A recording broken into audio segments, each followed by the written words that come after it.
Hello दोस्तों, कैसे हो सब। सॉरी, थोड़ा डिले हो गया। ठीक है, वीडियो बनाने में एक्चुअली मेरा तबीयत ख़राब हो गया था, तो थोड़ा सा डिले हो गया। मैं इस वीडियो में आपको बताने वाला हूँ कि आरआरसी ग्रुप टी, जिसको हम ग्रुप सी हो गया अब, उसका डॉक्यूमेंट वेरिफिकेशन और मेडिकल एग्जामिनेशन कैसे हो रहा है, वो मैं पूरा एकदम डिस्क्रिप्शन से शुरू से लेकर लास्ट तक मेडिकल में क्या हुआ, ठीक है, वो सारा कुछ मैं इस वीडियो में बताऊंगा।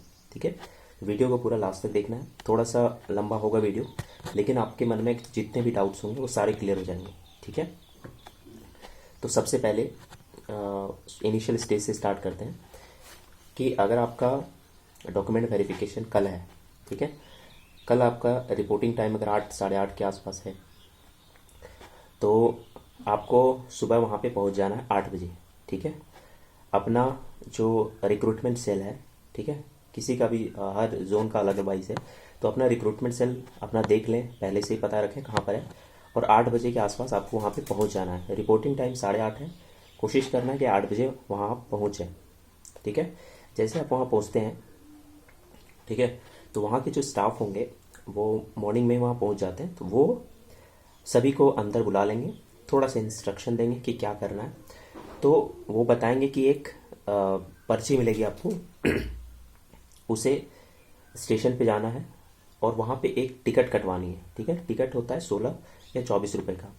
एक्चुअली में वो मेडिकल के लिए होता है, लेकिन आपको डॉक्यूमेंट वेरिफिकेशन से पहले ही वो कटवा लेते हैं। ठीक है, ताकि बच्चों को बाद में कोई प्रॉब्लम ना हो, उनके पास सारा डॉक्यूमेंट आ जाए। ठीक है, तो इस वजह से सबसे पहले वो कटवा लेते हैं। जैसे आप वो पर्ची लेके स्टेशन जाओगे, काउंटर पे, किसी भी काउंटर पे जाना है। ठीक है, हालांकि वो काउंटर बता देते हैं कि किस काउंटर पे आपको जाना है। तो काउंटर पे जाते ही जो पेमेंट होगा 16 रुपये, मेरे ख्याल से पहले 24 रुपये था, अब 16 रुपये ले रहे हैं। तो 16 रुपये आपको पे करने हैं। वो आपको एक टिकट देंगे बना के, जैसे जनरल टिकट होता है वैसे ही 16 रुपये का टिकट आपको कटवा बना के दे देंगे।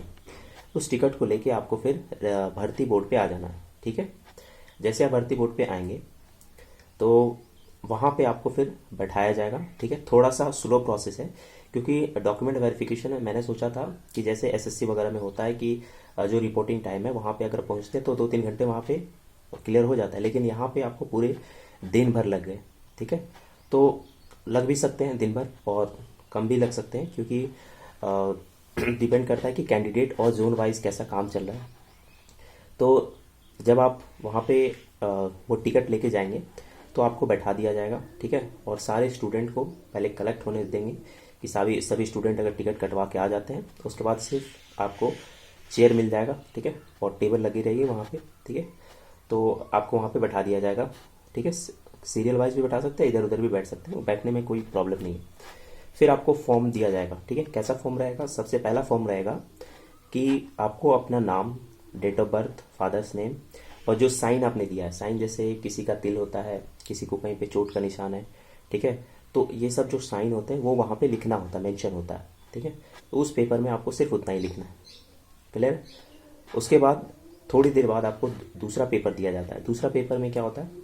दूसरा पेपर में आपको, अगर आप ओबीसी कैंडिडेट हैं तो आपको एक डिक्लेरेशन फॉर्म वहाँ पे दिया जाएगा। एक डिक्लेरेशन फॉर्म तो आपको जो प्रिंट आउट लेके जाते हैं वो भी ले जाना, लेकिन वहाँ पे एक डिक्लेरेशन फॉर्म वो खुद देंगे। ठीक है, हिंदी में दे रहेगा। उसके अलावा आपसे एक प्रेफरेंस फॉर्म भी रहेगा उसमें। प्रेफरेंस फॉर्म का मतलब कि आपने जो एग्ज़ाम टाइम में फॉर्म फिलअप के टाइम में जो प्रेफरेंस दिया था वो तो अलग है। यहाँ पे जो प्रेफरेंस होगा वो जोन वाइज होगा, यानी किस जोन में आप अपना जॉब चाहते हैं। तो 4-5 जोन रहता है, तो जिस जोन को होगा उस जोन के अकॉर्डिंग आप अपना रैंक बता देना कि इस जोन को हमने पहला प्रेफरेंस दिया, सेकंड इस जोन में। पोस्ट के लिए आपका वही काम देगा जो आपने फॉर्म फिलअप के टाइम दिया था, वही पोस्ट आपका प्रेफरेंस रहेगा, लेकिन जोन, इस जोन में आपको ड्यूटी मिलेगी, वो प्रेफरेंस उसी वक्त भरा जाता है। तो दो चीज़ हो गया, डिक्लेरेशन और पोस्ट प्रेफरेंस। और एक फॉर्म और रहता है जिसमें आपका एक डिक्लेरेशन जो पैराग्राफ लिखा जाता है वो हिंदी या इंग्लिश में लिखना होता है, और उसके लिए एक अलग शीट आपको दिया जाएगा कि इसको देख के आपको लिखना है, ताकि वो हैंड राइटिंग जो है आपकी वो मैच कर सके एग्ज़ाम के टाइम से। ठीक है, तो ये इतना सारा 3 पेपर आपको वहाँ पे फिल करने हैं। ये फिल करने के बाद आपको बैठे रहना वहाँ पे। ठीक है, इससे पहले मैं एक छोटा सा बात बता देता हूँ कि जब भी आप एग्ज़ाम सेंटर पे जाएं, यानी डॉक्यूमेंट वेरिफिकेशन या मेडिकल एग्जामिनेशन, तो अपने साथ खाना जरूर ले जाए, यानी खाने के लिए कुछ सामान जरूर ले जाए। नाश्ते के लिए, क्योंकि वहाँ पे कितना टाइम लगेगा किसी को नहीं पता। ठीक है, हो सकता है दिन भर लग जाए, हो सकता है 5-6 घंटे में हो जाए। ठीक है, और बहुत जल्दी हुआ, बहुत जल्दी तो 4 घंटे तो कम से कम आप मान के चलो। तो इन केस अगर आपको प्रॉब्लम होती है, ठीक है, तो सुबह में अपना नाश्ता करके जाएं और कुछ साथ में ज़रूर लेके जाएं। ठीक है, स्नैक्स हो जाए या फिर कोई फल वगैरह ज़रूर ले जाएं। ठीक है, ताकि वहाँ से बाहर निकलने आपको दिया नहीं जाएगा। ठीक है, हालांकि खाने के लिए व्यवस्था आपको हो जाएगी, कोई ना कोई मदद कर देता है, लेकिन अपने सुविधा के लिए आप ज़रूर ले जाएं। ठीक है, ये होने के बाद आपको वहाँ बैठना पड़ेगा। बैठने के बाद फिर आपको क्या होगा कि फिर आपका जो है फिजिकल जो आपने दिया था, पीटी अगर दिया है तो आपका वेरिफिकेशन होगा कि आपने पीटी में अपेयर हुए थे या नहीं। तो वहीं बैठ के वो सभी से करवा लेते हैं। ठीक है, और जिनका पीटी वेरिफिकेशन हो जाता है तो एक स्टैंप रहता है वहाँ पे, वो लग जाता है कि आपने पीटी दिया था, क्वालिफाई कर चुके हैं। ये होने के बाद आपको फिर से बैठना है। फिर आपका जो है ऑर्डर वाइज यानी रोल नंबर वाइज या फिर जो लिस्ट निकला है पीडीएफ में, उस ऑर्डर में आप सबको वहाँ पे बुलाया जाएगा। ठीक है, 4-4 करके या 5-5 स्टूडेंट करके सभी को बुलाया जाता है। तो एक जो पैनल होता है, पैनल मेरे ख्याल से 3 या 4 पैनल होते हैं। तो अगर सभी पैनल पे स्टाफ अवेलेबल रहता है तो काम जल्दी हो जाता है। लेकिन अगर स्टाफ एब्सेंट रहता है, चांसेस रहता है कि 5 पैनल अगर बनाया है तो ये दो ही बंदे या 3 बंदे मैक्सिमम वहाँ पे प्रेजेंट होते हैं, और 1-2 तो एब्सेंट होते ही होते हैं। ठीक है, क्योंकि रेगुलर काम है यहाँ पे, मंडे से लेकर सैटरडे तक चलता रहता है, तो 1-2 हर एक दिन गायब रहते हैं। तो इस वजह से थोड़ा डिले हो जाता है। उसके बाद फिर आपको 4-4 या 5-5 करके आपको बुलाएंगे। फिर आपका वहाँ पे डॉक्यूमेंट वेरिफिकेशन होगा। डॉक्यूमेंट वेरिफिकेशन में क्या चेक किया जाता है वो मैं आपको बता देता हूँ। अगर जैसे ही आप उस रूम में एंटर करते हैं तो वहाँ पे 3 वेरिफिकेशन होगा। पहला वेरिफिकेशन होगा, एक कैंडिडेट रहेंगे यानी एक जो पर्सन रहेगा वो आपको चेक करेगा कि आपकी फ़ोटो और आपको मैच करेगा कि वही बंदा है या नहीं, और वो थोड़ा बारीकी से चेक किया जाता है। ठीक है, और जैसे वो चेक करेंगे आपको हो सकता है कि 2-3 बार वो देखें। ठीक है, 3-4 बार भी देख सकते हैं। ठीक है, यानी बार बार आपको फेस देखेंगे, मैच करेंगे, और कुछ क्वेश्चंस पूछेंगे। क्वेश्चन ऐसा रहेगा कि आपका पीटी डेट कहाँ था, आपने एग्ज़ाम कहाँ पे दिया था, सीबीटी किस डेट को था। तो कुछ इस तरह के क्वेश्चन आपसे पूछेंगे। अगर आपको नहीं भी पता है तो कोई घबराने वाली बात नहीं है। और दूसरा चीज़ भी पूछ सकते हैं, father's name, date of birth, ऐसा भी कुछ पूछ सकते हैं। ठीक है, अगर आपको नहीं पता है कोई भी चीज़, जैसे आपका पूछा जाएगा कि पेट एग्ज़ाम कहाँ पे हुआ था, यानी पीटी जो आपका हुआ था वो कहाँ पे हुआ था, या आपका सीबीटी हुआ था वो कहाँ पे हुआ था, कंप्यूटर बेस्ड एग्जामिनेशन। तो अगर आपको नहीं पता है सीधा बता देना कि सर मुझे एग्जैक्टली तो नहीं पता, लेकिन अगर आपको पता है तो ये भी बता सकते हैं कि सर मुझे एग्जैक्टली नहीं पता, लेकिन इस जोन में या इस तारीख को यहाँ पे इस प्लेस पे हुआ था। ठीक है, बट मुझे एग्जैक्टली नहीं पता। तो ऐसा आप बता सकते हैं, उस पर आपको कोई प्रॉब्लम नहीं होगा। ठीक है, फिर वो जब हो जाता है फिर आपसे थंब ले दूसरा आदमी जो रहेगा वो आपसे थंब वगैरह लगवाएंगे, साइन वगैरह करवाएंगे। ठीक है, और आईडी वगैरह आपसे चेक करेंगे।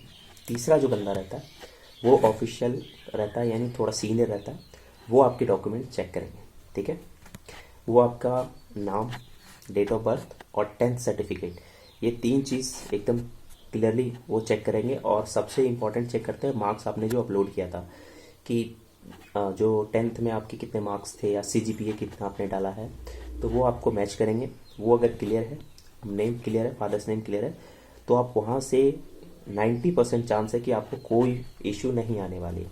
ठीक है, कोई स्ट्रिक्ट पर्सन भी होता है जो बहुत ही बारीकी से चेक करता है। ऐसा सुनने में आया था कि मार्क्स भी चेक किया जा रहा है। ठीक है, मार्क्स चेक करके परसेंटेज निकाल के फिर वो देखते हैं। तो ये उनका प्रोसीजर है, वो चेक करेंगे। अगर आपकी कैटेगरी है तो कैटेगरी के सर्टिफिकेट ज़रूर ले जाएं। ऑनलाइन है तो ऑनलाइन भी एक्सेप्ट कर रहे हैं, चाहे वो ओबीसी हो, ईडब्ल्यूएस हो, या जो अदर कैंडिडेट SC ST, उनका अगर ऑफलाइन भी है तो भी ले रहे हैं, ऑनलाइन है तो भी ले रहे हैं।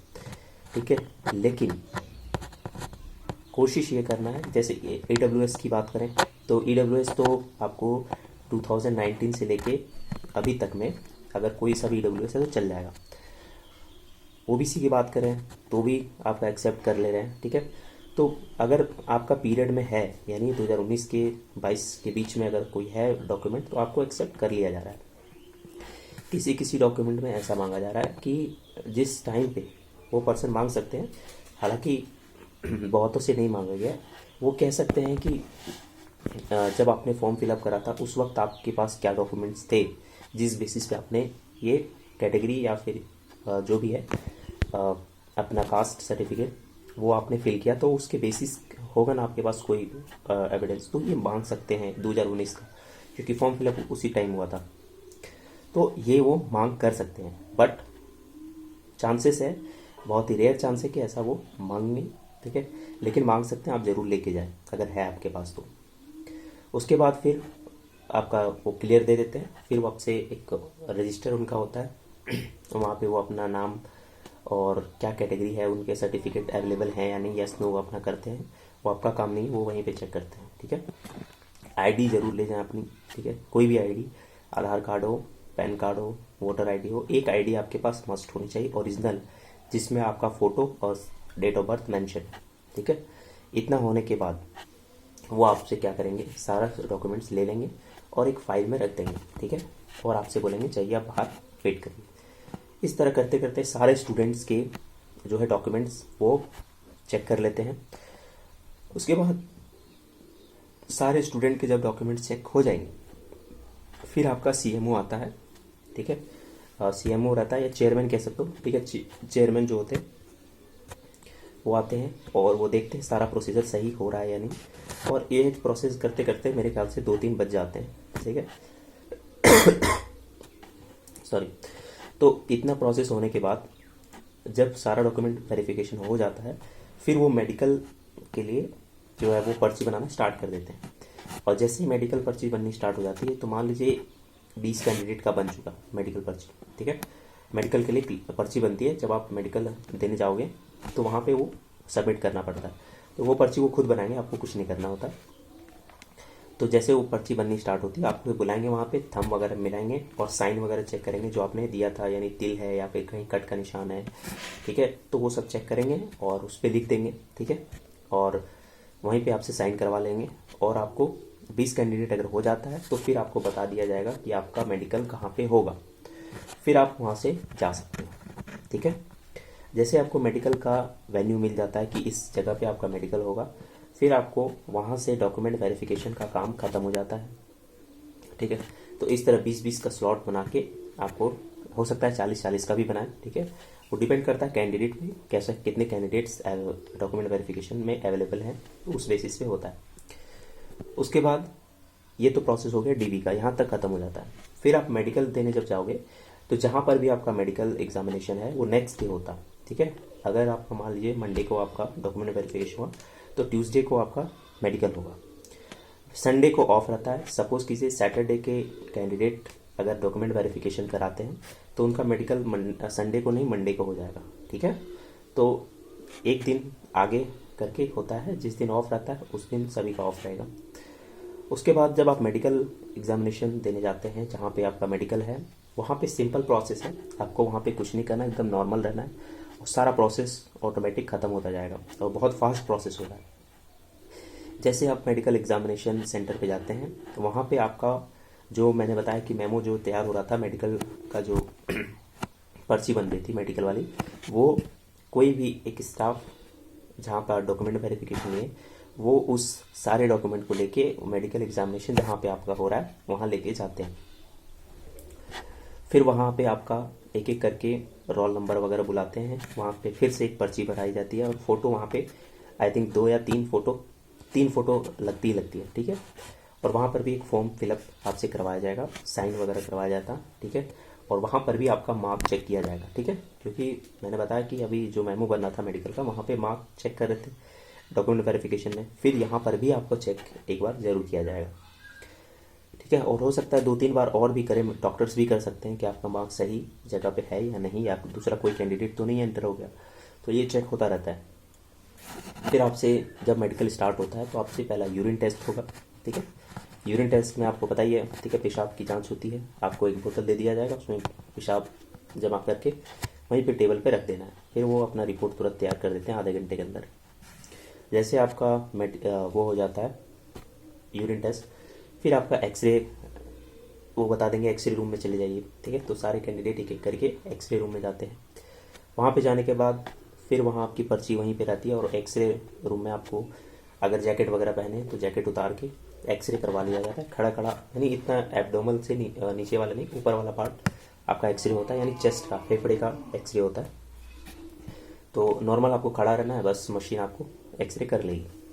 एक्सरे होने के बाद फिर आपका होता है विजन, या फिर कह सकते हो आई टेस्ट होता है। आई टेस्ट में आपको वो सी जो होता है, ठीक है, सी ऐसा लिखा रहेगा, तो आपको सिर्फ बताना है कि किस डायरेक्शन में उसका मुंह खुला हुआ है। ठीक है, तो डॉक्टर वो कराएंगे और थोड़े दूर में बैठा के आपको, ठीक है, 6 मीटर की दूरी या फिर कह सकते हो 15 फीट की दूरी पे आपसे बैठा के पूछेंगे कि इसका बताना है कि इसका मुंह किधर खुला है। तो 4 बार पूछेंगे, या तो इधर होगा, या ऊपर होगा, या डाउन होगा, तो ये पूछेंगे।